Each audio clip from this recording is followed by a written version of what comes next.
Shalom and welcome. So in this study we're going to look at the accounts of when Yahusha, our Messiah, when he fed the 5,000 with the 5 loaves and the 2 fish. And then later on, which I believe is the next chapter, where he feeds the 4,000 with the 7 loaves and a few little fish is what it says. So it may seem, odd, possibly, that he feeds the 5,000 and then a chapter later he feeds 4,000, almost the same exact way. And you might wonder, why has this happened twice? Why did this happen back to back? Well, this is because there is actually a deeper understanding with these accounts. And these accounts, as we're going to see through this study, are actually pointing us to the redemption of mankind. It's about our salvation in Messiah Yahusha and how he redeemed us. And there's a deeper picture here when we break this down. So we're going to look at this because there's 2 different accounts. The first one we're going to look at is the feeding of the 5,000. And we're going to pay attention to exactly what Yahusha was saying and what he was doing. And we're going to break it down a little bit to get a better understanding. But what I will say is that there is a deeper picture here, and it is a picture of our salvation and the salvation of all mankind, the redemption of all mankind. But let's take a look at that. We'll break it down, and we'll get some prayerfully, Yahuah willing, we'll get some better understanding on these accounts and what happened and what Yahusha is teaching us through this. Okay. All right. So the first account is going to be in Matthew chapter 14, and we'll start in verse 13. It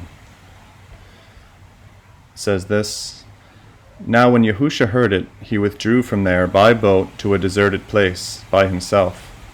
And when the crowds heard it, they followed him on foot from the cities. And when Yahusha came out, he saw a large crowd and was moved with compassion for them, and he healed their sick. And when evening came, his taught ones came to him, saying, This is a deserted place, and the hour is already late. Dismiss the crowds so that they might go into the villages and buy food for themselves. But Yahusha said to them, They do not need to go away. Give them to eat yourselves. And they said to him, We have here only 5 loaves and 2 fish. And he said, Bring them here to me. And commanding the crowds to sit down on the grass, and taking the 5 loaves and the 2 fish, and looking up to the heaven, he blessed and broke and gave the loaves to the taught ones, and the taught ones gave to the crowds. And all ate and were satisfied, and they picked up the pieces left over, 12 baskets filled. And those who ate were about 5,000 men, besides women and children. Okay, so that's the account, and we see the miracle that Yahusha did here. And it's amazing that he did this and showed us his power and his miracle to be able to feed all these people with so little food, right? But we got to look at the deeper picture here, because there's a lot of clues in here that there's more going on to this. And we're going to see a little later at the end of the study that Yahusha kind of comes back to this, and he says that there is a deeper picture in this that we should understand. Okay? And before we start breaking this down, I just want to say that the purpose of this video and all the videos are to bring esteem to Yahuah, to bring esteem to our Elohim, and to really get a deeper understanding of his salvation and what he has done for us through Yahusha, our Messiah. Okay. That being said, let's start breaking this down. Okay, we'll go back up to verse 13. So he went to a deserted place by himself, And the crowds heard about this, and they followed him on foot from the cities. And when Yahusha came out, he saw large crowds and was moved with compassion for them and healed their sick. So there's a large crowd that is following him.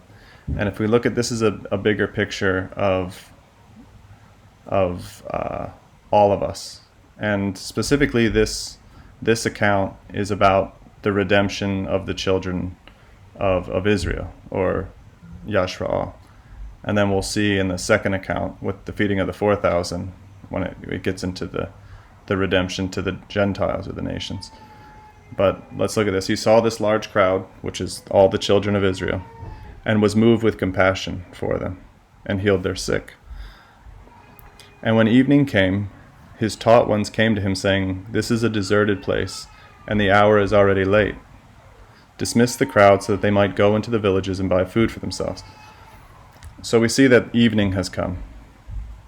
And we see that this is a deserted place, meaning Yahuah has turned his face away from his people because of their sin, because of their sin and because of their idolatry, Yahuah has turned his face away from them, the children of Israel. However, Yahuah will save them and will gather them and bring them back. And that's what we're going to see in this account. So the hour is already late. And this is something that's used a lot by Yahusha in his parables and when he's talking about end times, is that the hour is late, meaning the end is coming. Right? So this is going to be a picture of end times. This is going to be a picture of salvation and the deliverance, as we're going to see. And they said, "Dismiss the crowd so that they might go into the villages and buy food for themselves." So when we talk about food, right, this is a spiritual picture of food. And in case you're not following yet, in case you're wondering where I'm getting this from, there are prophecies that speak on Yahuah feeding them, but not with food, or they were in hunger, not for food, but for hearing the word of Elohim, right? And this is what this is referring to. So he said, go into the villages, or they didn't, the taught ones said, tell them to go into the villages and buy food for themselves, meaning go to the surrounding nations and learn from them. Learn from the, whatever it is, the pastors and the rabbis and all the different religions and all of these different philosophies, and go and tell them to go out there. It's the same thing with the parable of the 10 maidens, and we'll break that down in another video. But they were told, the ones that didn't have the oil, they told to go out and buy from those who sell. Go buy oil for yourselves from them. But they were not ready, and they did not enter in. But Yahusha says something to them when they told him to go out and buy for themselves. Yahusha said to them, "They do not need to go away. Give them to eat yourselves," meaning you feed them. And this will make sense soon, okay, when we break this down. But Yahusha is saying, you go feed them. They don't need to go out into the surrounding peoples to buy for themselves. You feed them. This is what he sent us to do. To feed the people with understanding, with the word of Yahuah. Okay? And they said to him, "We have only here 5 loaves and 2 fish." So we have 5 loaves, 2 fish. Okay, well this is significant. So first of all, we have bread, loaves of bread, and there's 5 of them. Okay? So to get a better understanding of what bread represents in Scripture, let's go to Devarim, or Deuteronomy 8, 2 and 3. Let's get a better understanding of bread and what this means.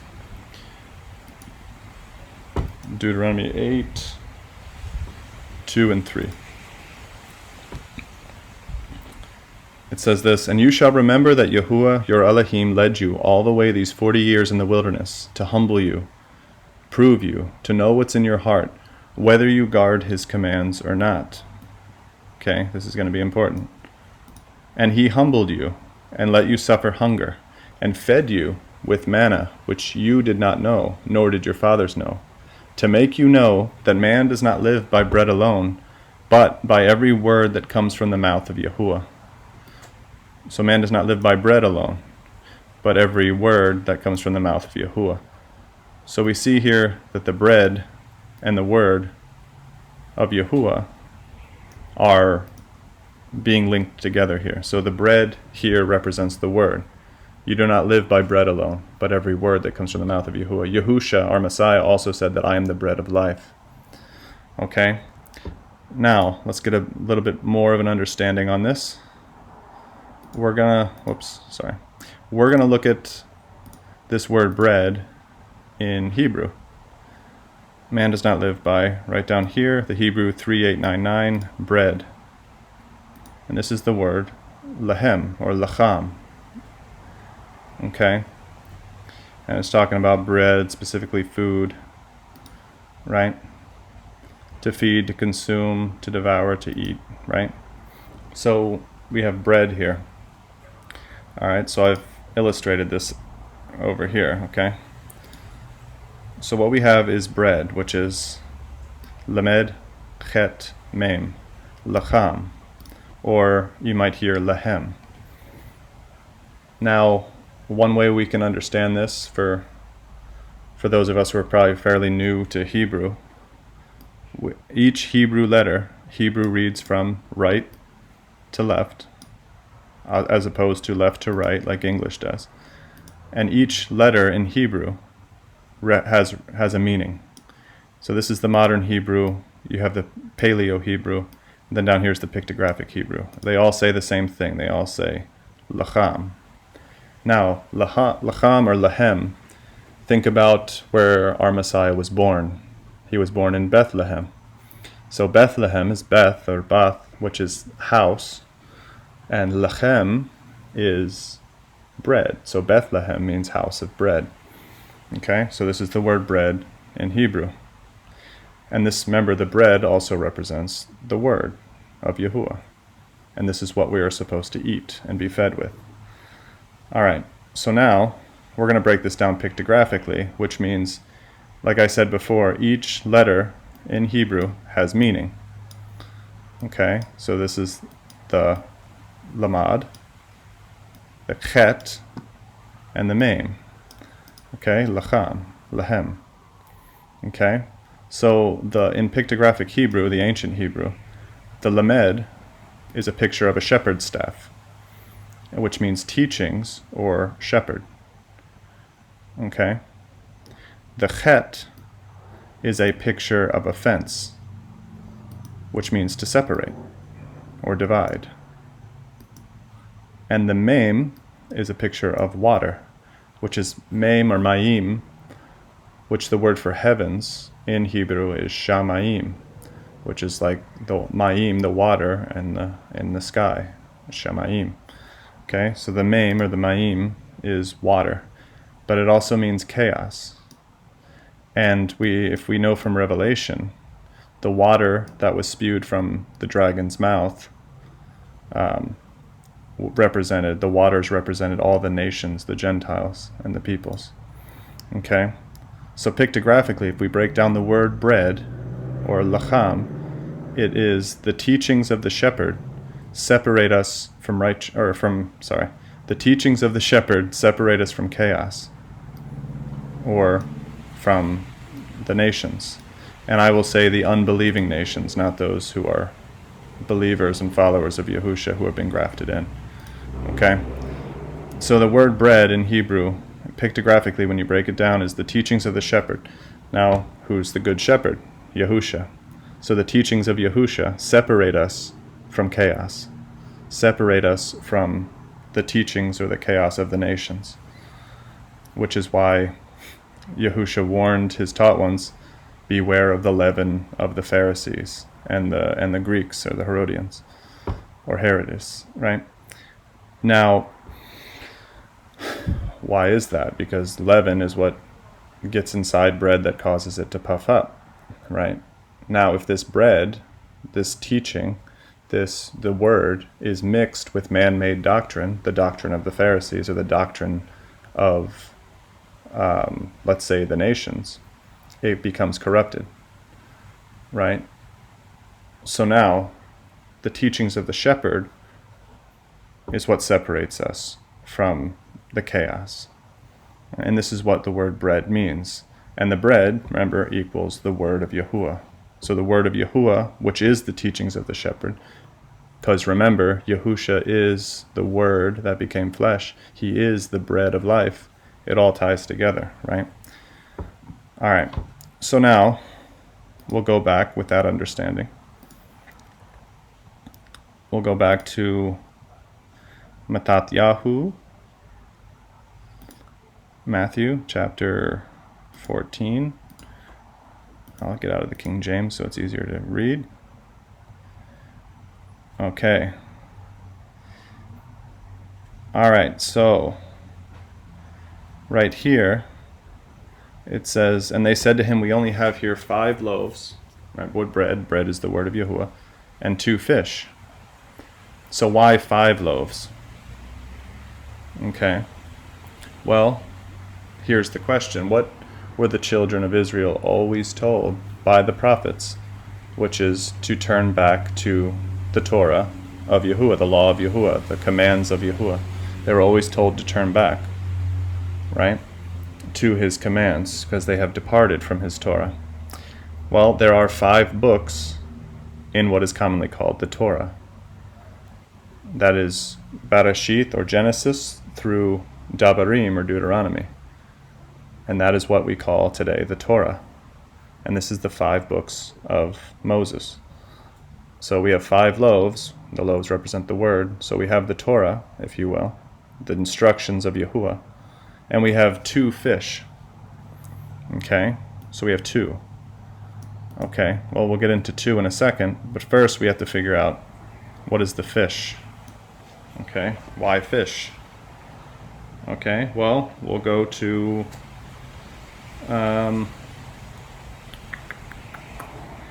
Mattatyahu, or Matthew 4, 18 and 19.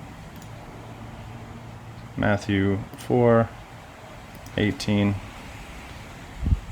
And Yahusha, walking by the Sea of Galilee, saw 2 brothers, Shimon, called Kepha, and Andre his brother, casting a net into the sea, for they were fishermen.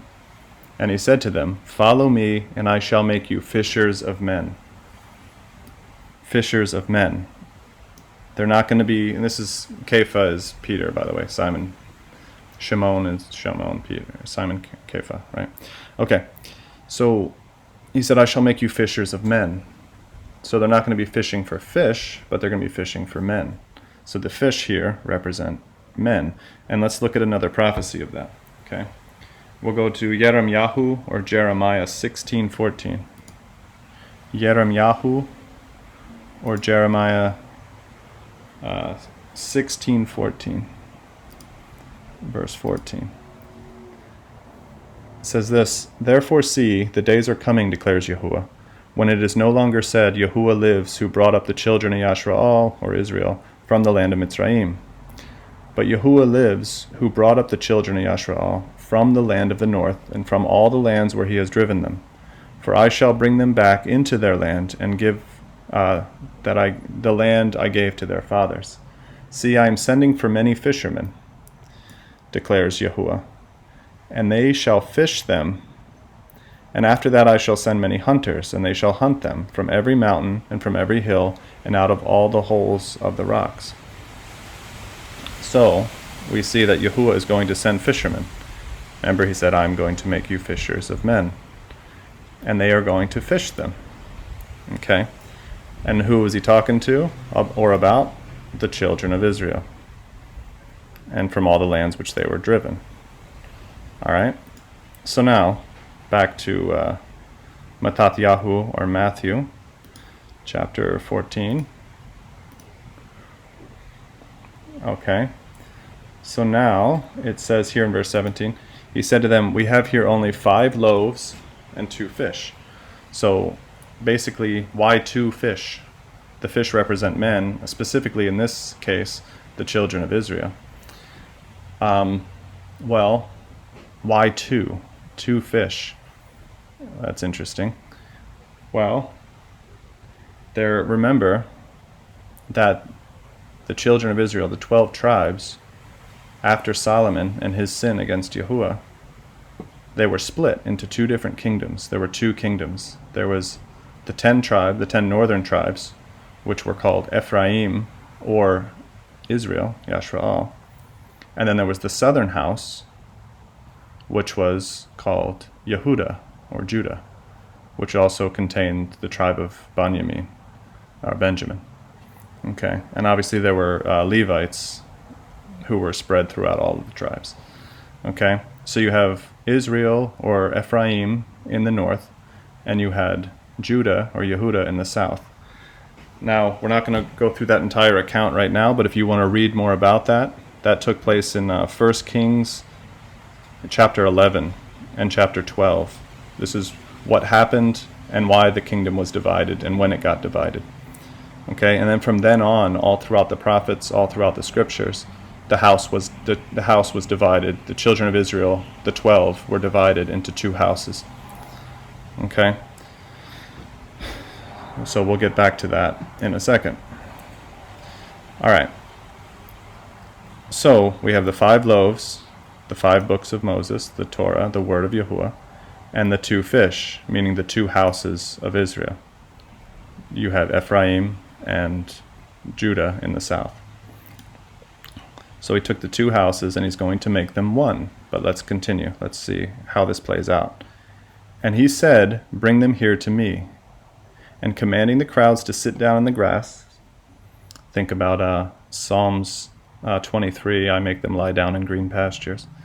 Okay. And taking the 5 loaves, or the word of Yahuah, the Torah, and the 2 fish, the 2 houses of Israel, or the 2 houses, Israel and Judah, looking up to the heaven, he blessed and broke it and gave the loaves to the taught ones. So keep in mind that he broke the bread. Remember when they were doing the Passover together, commonly called the Last Supper, he took the loaf of bread and he broke it. And he said, "This is my body, which is broken for you." Okay, so he broke it and gave the loaves to his taught ones. So he gave his word to the taught ones, and the taught ones gave it to the crowds. So notice the order here. Yahusha takes the word, breaks it. He is the word that was broken for us. He takes it, gives it to his taught ones, and then, or his disciples, right?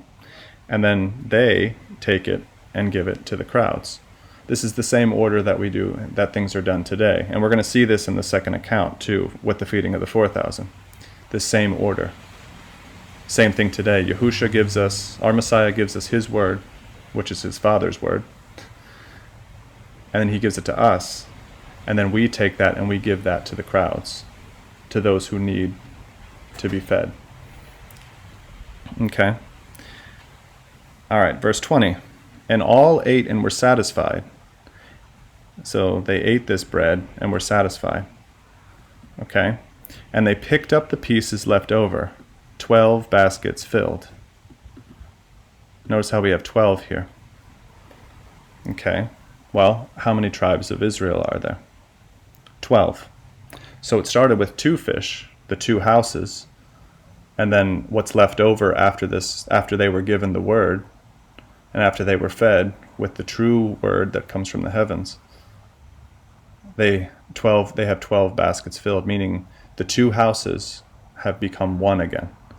They have come back together, and they have become the 12 tribes of Israel again, meaning the children of Israel have been restored because of the word of Yahuah, because Yahusha fed them with the true bread. Okay? Now, and it says, so let's look at a prophecy on that, okay? Real fast. So the 2 houses are going to become one in in our Messiah's hand. So let's look at, just so we see where this is being fulfilled, what's being fulfilled here. We got Ezekiel, or Yakazka'al 37, Ezekiel 37:16. And we're not going to read the whole account for time's sake, but hopefully you get a better understanding after reading this. So we're going to go verses 16 through 20. And you, this is Ezekiel, and you, son of man, take a stick for yourself and write on it, for Yehuda, or Judah, and for the children of Yashraal, his companions. So we have Judah, the southern house, and we have Israel, the northern house, the two houses, or the two fish, and his companions. Then take another stick and write on it for Yehusef, or Joseph, the stick of Ephraim. Remember, the northern house was also called Ephraim. And we're also going to read more about Ephraim later. And for all the house of Israel, his companions. Then bring them together for yourselves into one stick, and they shall become one in your hand. So the two fish, the two houses, shall become one in his hand. Okay? And when the children of your people speak to you, saying, won't you show us what you mean by these? Say to them, thus said the Master Yahuah, see, I am taking the stick of Yehusef, which is in the hand of Ephraim, and the tribes of Israel. So we see that these two are together. Okay? Ephraim, Israel, which is why the northern house was called both of those, his companions. And I shall give it unto him with the stick of Yehudah, or Judah, the southern house, and make them one stick, and they shall be one in my hand. Okay, so hopefully this gives us a better understanding of what's going on here in the book of Mattatyahu, or Matthew. So let's go back there. 14. All right. So that's why we started out with, as it says up here, with two fish, the two houses. Remember, he's going to make them fishers of men, talking about the children of Israel. And then at the end, they have 12 baskets filled, meaning the two houses have become one, have become the 12 tribes again. Okay. And it says, and all those who ate were about 5,000 men, besides women and children. Now we have 5,000. All right. So now, what I'm going to do, which I should have already done this earlier, I'm going to pull up the Hebrew letter chart here so that we can better understand this. Okay. So these are all the letters in Hebrew, and each letter in Hebrew has numerical value. Okay, so the fifth, number 5, because it said 5,000, means behold, reveal, or mercy. And it's the ha, right? So a lot of times it represents to be something is revealed. But right here we see mercy. Okay, so 5 in Hebrew can represent mercy. All right, so he said, all who ate were about 5,000 men. So 5 meaning mercy, and 1,000. Okay, so what does this mean? All right, let's go to Exodus 20. Exodus 20, verse 5 and 6. This is in the 10 Commandments. Okay? It says this, you do not bow down to them nor serve them, for I, Yahuah your Elohim, am a jealous El, visiting the crookedness of the fathers on the children to the 3rd and 4th generations of those who hate me, but showing loving commitment to thousands, to those who love me and guard my commands. Remember, the 5 loaves. The loaves, the bread represents the word. The 5 represents the 5 books of the Torah. To those who love me and guard my commands. Okay? But he's showing loving commitment. Now, we'll look at this in maybe the English Standard Version. We'll say, showing steadfast love. Okay. All right, I'm going to go to King James. Here we go. It says, and showing mercy unto thousands. Remember, 5 represents mercy. 5,000. Okay? These are the men who ate and were satisfied. Of those who love me and keep my commandments. Because remember, the bread represented the word. Okay? So, hopefully this is giving us a better understanding of what's going on here in Matthew. All right. All right, so remember, we're gonna look at this again. All right? It may seem redundant. However, I think it's important that we look at this again so that we can put all the pieces together.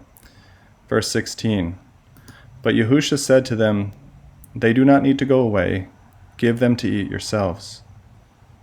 And they said to him, "We have here only 5 loaves," the word, the Torah, "and the 2 fish," the 2 houses of Israel. And he said, "Bring them here to me."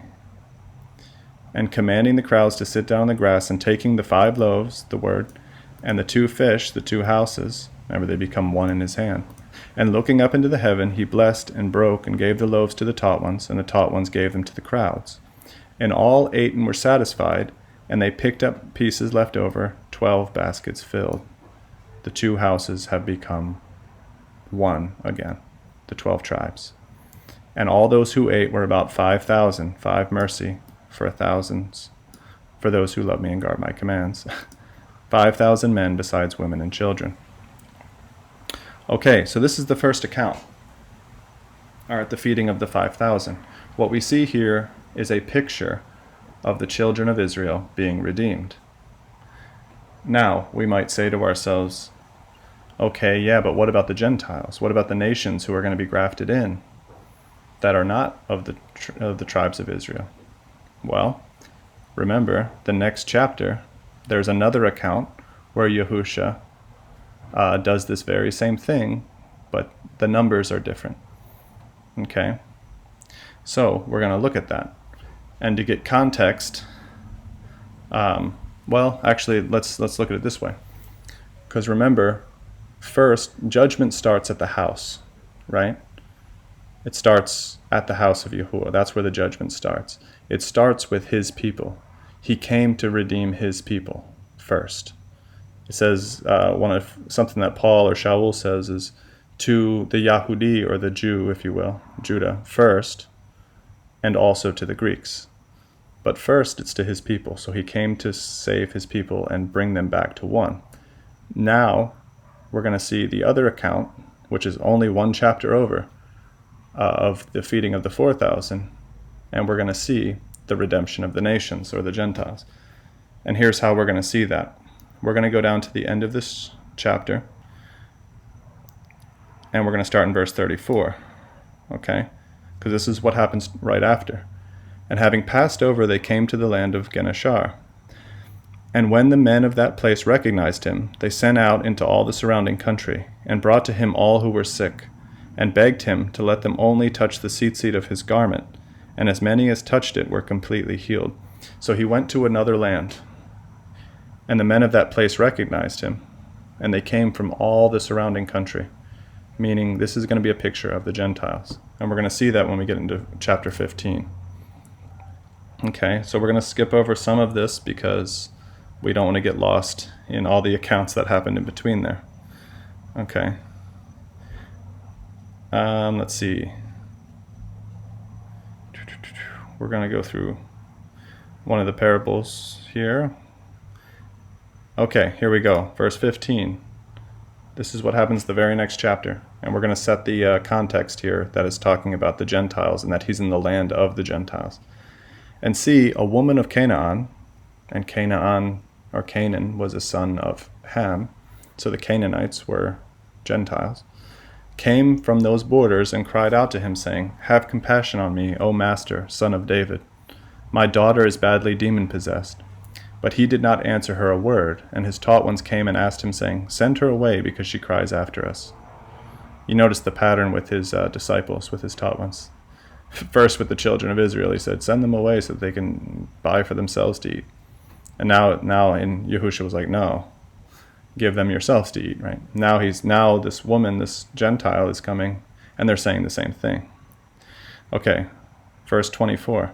And he answering said, "I was not sent except to the lost sheep of the house of Israel." Okay, but she came and was bowing to him, saying, "Master, help me." And he answering said, "It is not good to take the children's bread and and throw it to the little dogs." Okay. And she said, "Yes, Master, for even the little dogs eat the crumbs which fall from their master's table." Do you see what belief and what faith she had? She said, even if I get just the scraps of bread, of the word, if you will, that fall from the master's table, then at least I have something, right? And Yahusha answering said to her, O woman, your belief is great. Let it be to you as you desire. And her daughter was healed from that hour. And moving from there, he came to the Sea of Galilee. And going up on the mountain there, he was sitting there. Here we go. And large crowds, and we're going to see these large crowds later when we go through Revelation. And large crowds came to him, having with them those who were lame, blind, dumb, crippled, and many others. And they laid them down at the feet of Yahusha, and he healed them. So that crowd marveled when they saw the dumb speaking, and the crippled well, and the lame walking, and the blind seeing, and they praised the Elohim of Israel. This is interesting.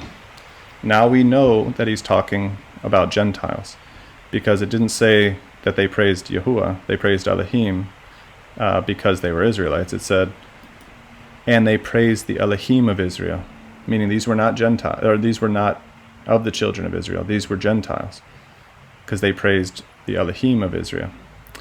And notice how these large crowds, meaning all the world that's outside of Israel, came to him.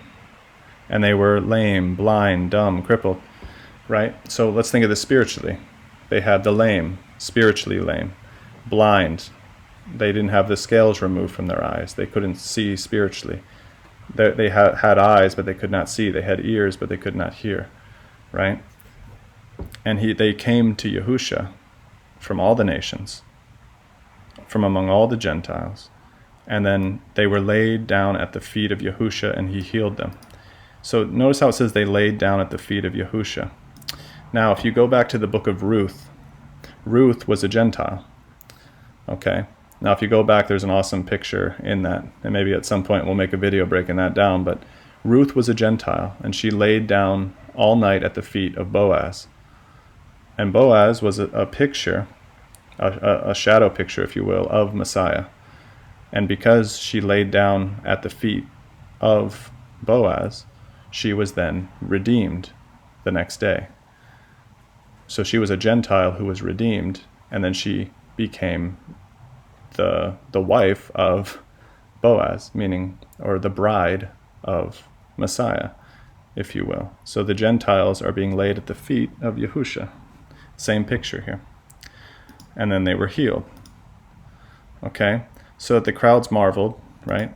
And they praised the Elohim of Israel. All right, verse 32.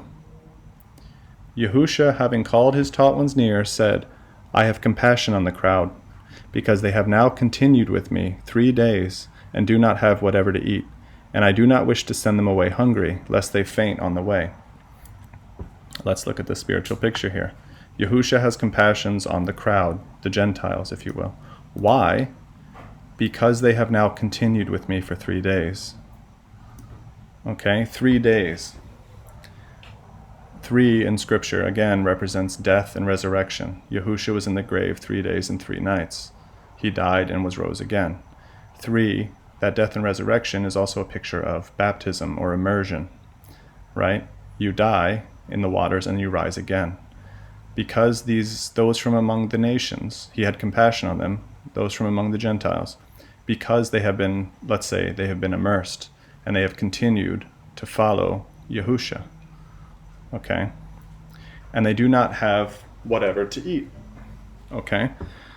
Meaning, the children of Israel grew up learning the Torah to some extent or the other. They had a familiarity with Yahuwah's word. The Gentiles do not. They need to be fed the word. And they do not have whatever to eat. And I do not wish to send them away hungry, lest they faint on the way. So when they're walking in the way, after they've attached themselves to Yahuah, but through immersion, through their faith in Yahusha, he doesn't want to send them away hungry, lest they faint on the way. Meaning when they're walking in the way, because they don't have the word, they're going to fall away. Just as the parable of the sower, right? The seed, which is the word, which fell by the wayside, it was not strong enough to grow and bear fruit. So it didn't have the word that didn't take root in their heart.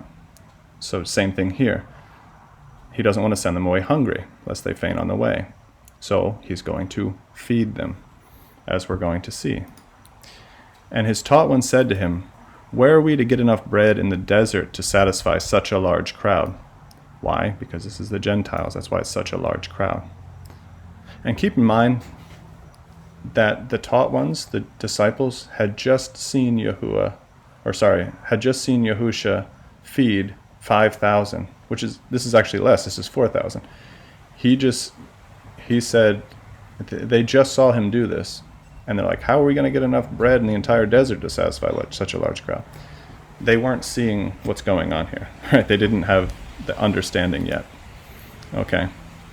So we have this large crowd, which is the Gentiles. And Yahusha said to them, "How many loaves do you have?" And they said, 7 and a few little fish. Again, we have fish. And notice how it's not specific on how many.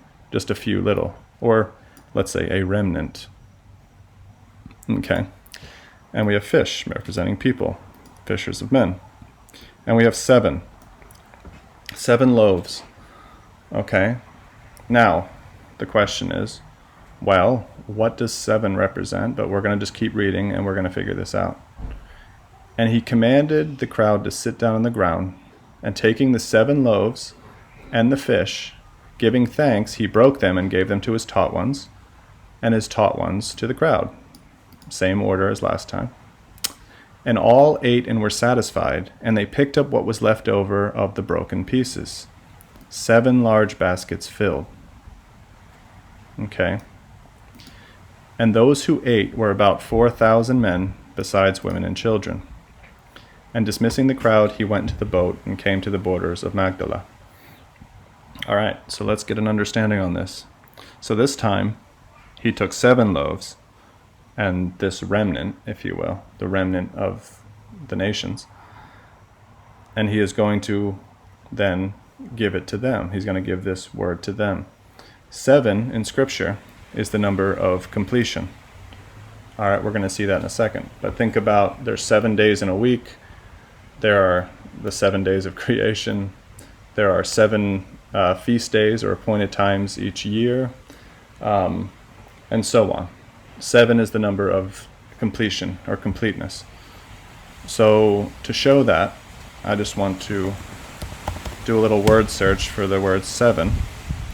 All right, so this is from Genesis 5:7, and here we go. 7, the Hebrew 7651, and this is the word Shabbat or Shaba'ah. Okay, all right. Notice how it says fool. Okay, but let's look at the root of that word, which is the Hebrew 7650, which is also Shabbat, which means to be complete. 7 is to be complete, to swear as if by repeating or declaration 7 times. All right, so it's to be complete. It's the number of completion in Scripture. All right, so now if we go back to Matthew chapter 15, I believe.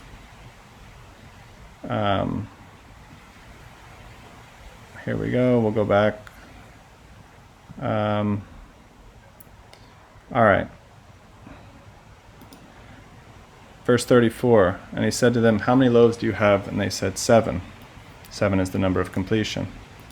So they have 7 loaves of bread. So this is a complete, they took the complete word of Yahuah, this bread, the word of Yahuah, and they gave it to the nations, right?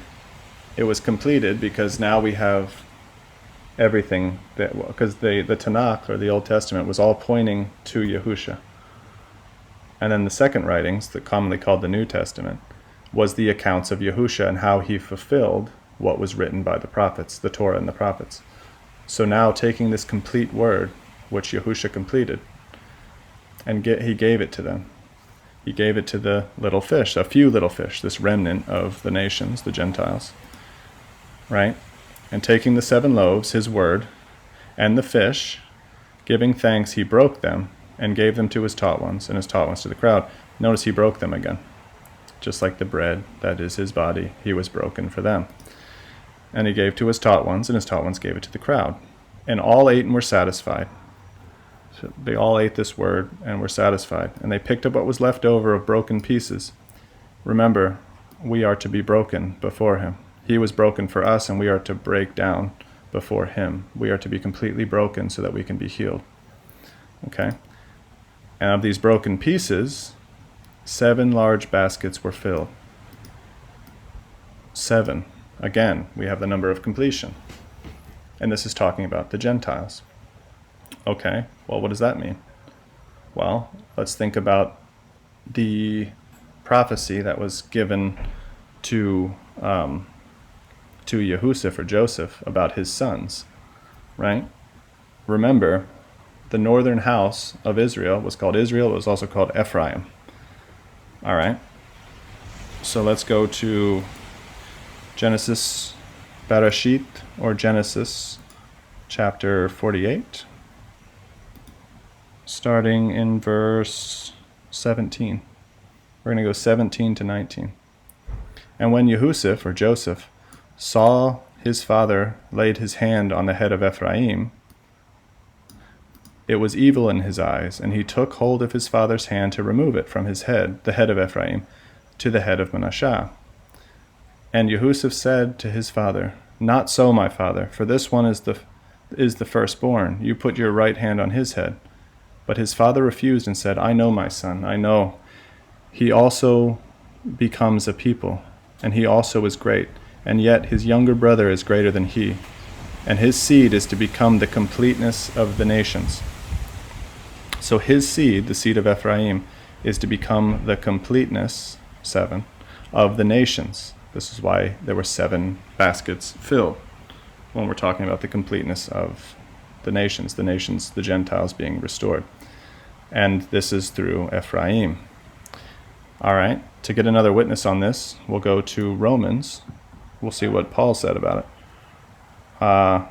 Romans chapter 11. And for time's sake, I would definitely highly encourage you to read all of Romans 11 talking about this. But we're going to start specifically at verse 11. And this is talking about how the Gentiles are going to be grafted in to the olive tree, which is Israel. By our faith, by our belief in Yahusha, we are going to be attached or grafted in to Israel. Verse 11, I say then, have they stumbled that they should fall? Talking about the children of Israel. Let it not be, but by their fall deliverance has come to the nations, to provoke them to jealousy. And if their fall is riches for the world, and their failure riches for the nations, how much more their completeness?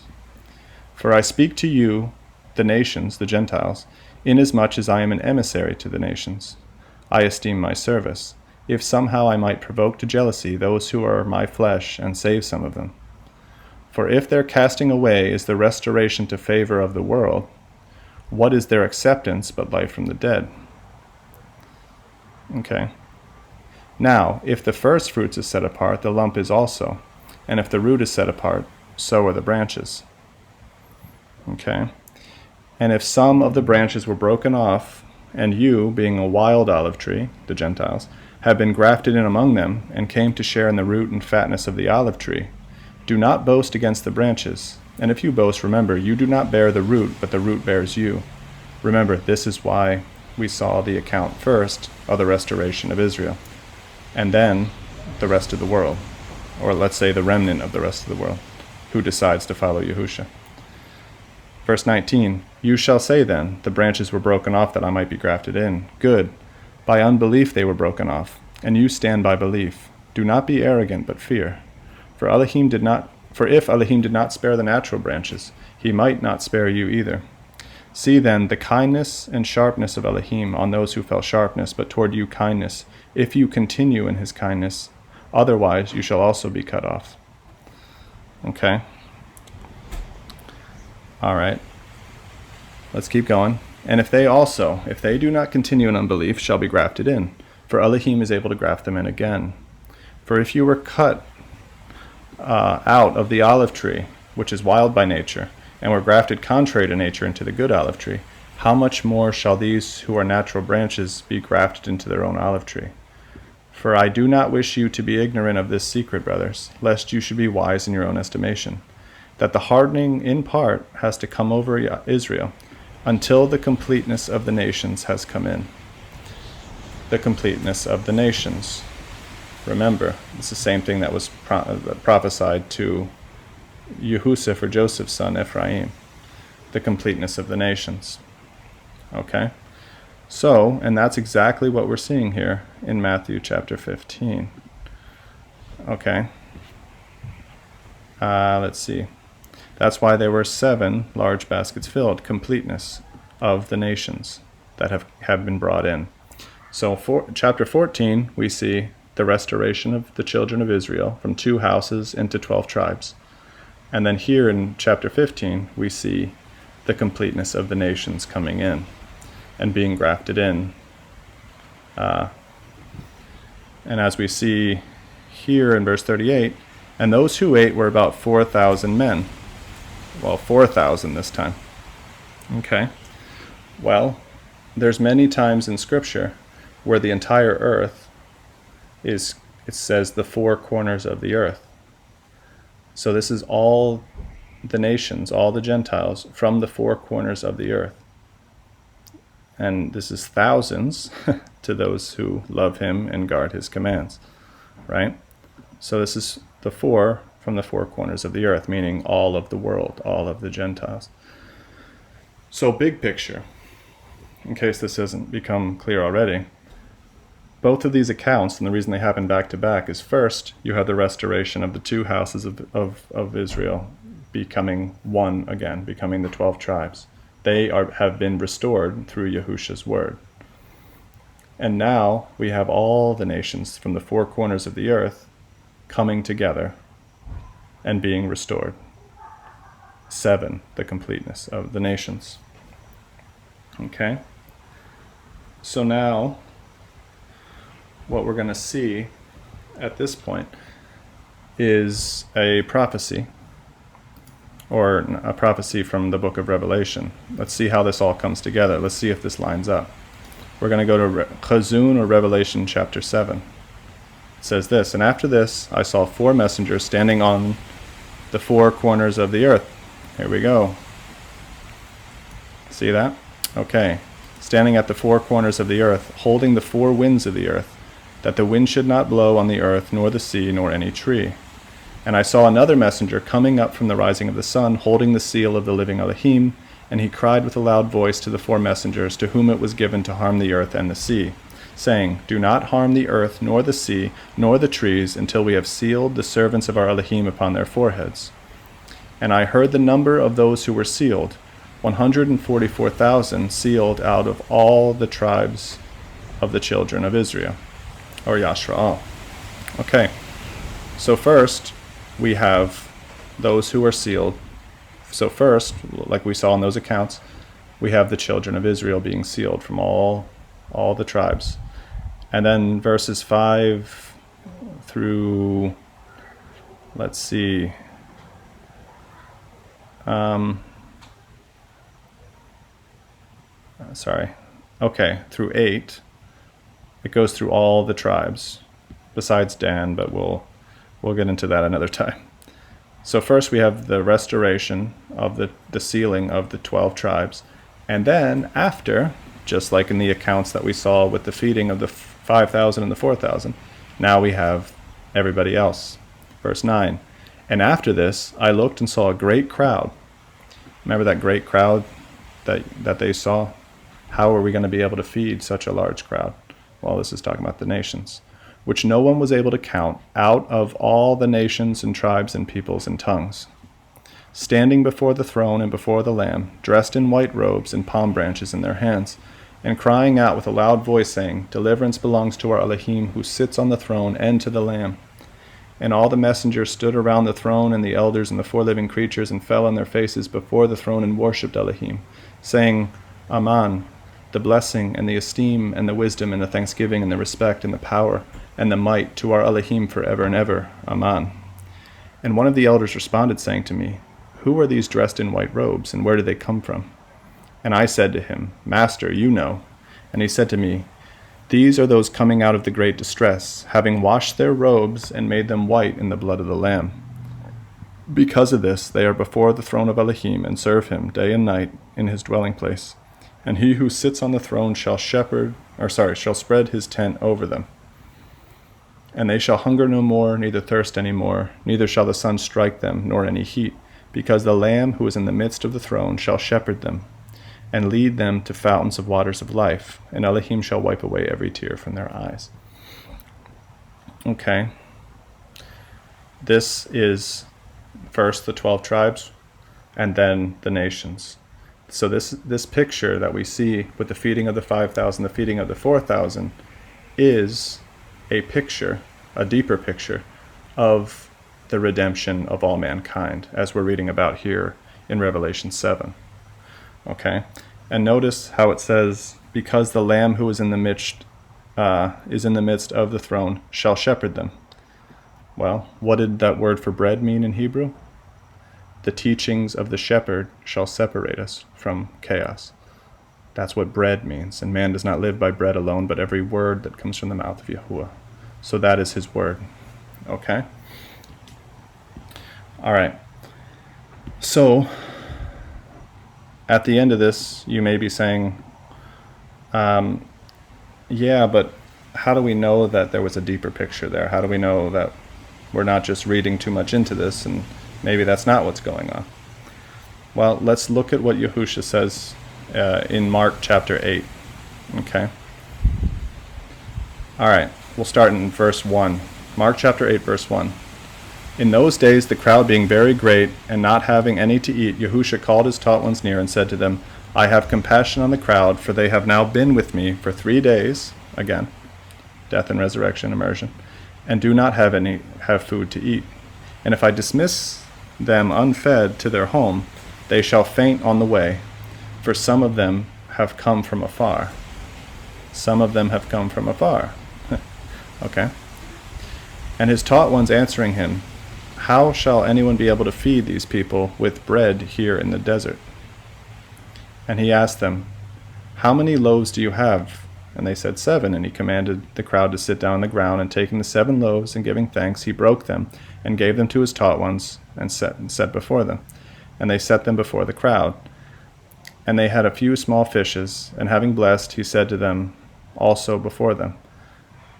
And they ate and were satisfied, and they picked up 7 large baskets of broken pieces. And those eating were about 4,000, and he dismissed them. Okay, so this is just another account of what happened with the nations being restored. But this is the point I want to make here. Mark chapter 8, verse 10. And immediately entering into the boat with his taught ones, he came to the parts of Dalmanutha. And the Pharisees came out and began to dispute with him, seeking from him a sign from the heaven, trying him. And sighing deeply in his spirit, he said, why does this generation seek a sign? Truly I say to you, no sign shall be given to this generation. And leaving them again, entering into the boat, he went away to the other side. And they had forgotten to take bread.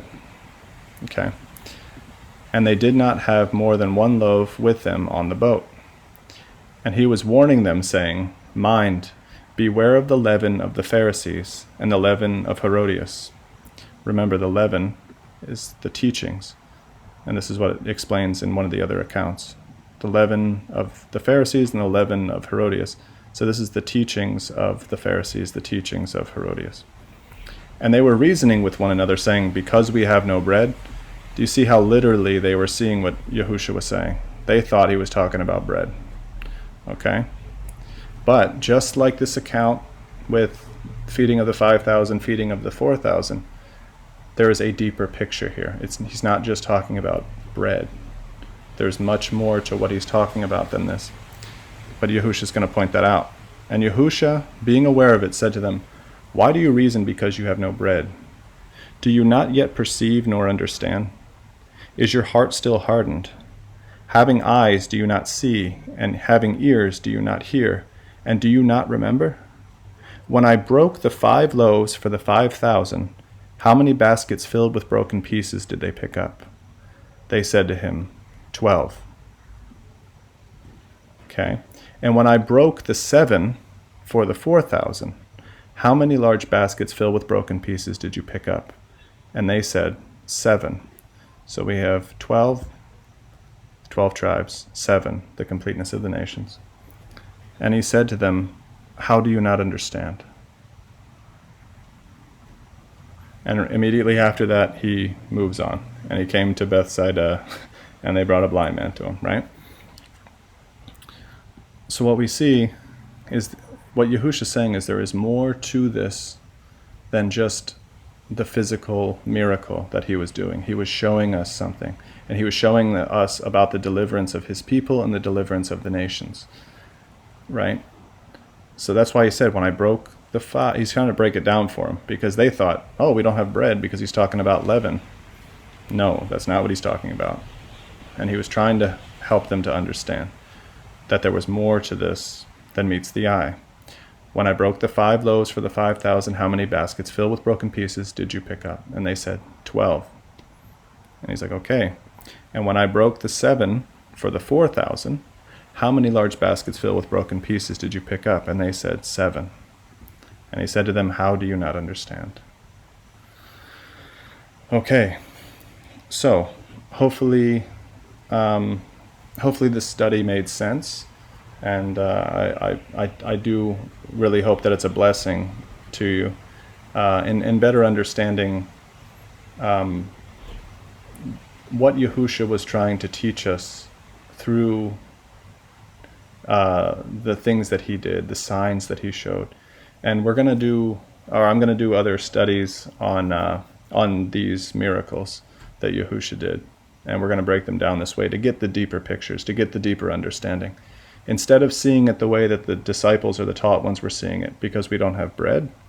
No, because that's the way sometimes a lot of us see it, right? But we have to see that, because Yahusha would always say things like, how do you not understand that I'm not talking to you about bread? How do you not understand that there's a deeper picture here, right? And so we're going to seek him for that understanding. So one of the other videos I'm going to do, probably the next one, is going to be when Yahusha, our Messiah, turned water into wine. And there is a deeper picture behind that as well. It was a miracle, absolutely. But there's also a deeper message that he's teaching us through that. And again, this is about it's about our deliverance, about our salvation. Okay? But for now, I pray that this was a blessing to you, and I just want to give all praise and esteem to Yahuah, because he is the one who gave us his word, who gave us his Son Yahusha, who shed his blood for the forgiveness of our sins, and so that we can even be here today, or else we'd be dead in our sins. And so I just want to give all esteem and praise to him and to his Son Yahusha. And I hope this is a blessing for you, and I hope you have a blessed week, a blessed day, whatever's going on in your life. And I just until next time, shalom.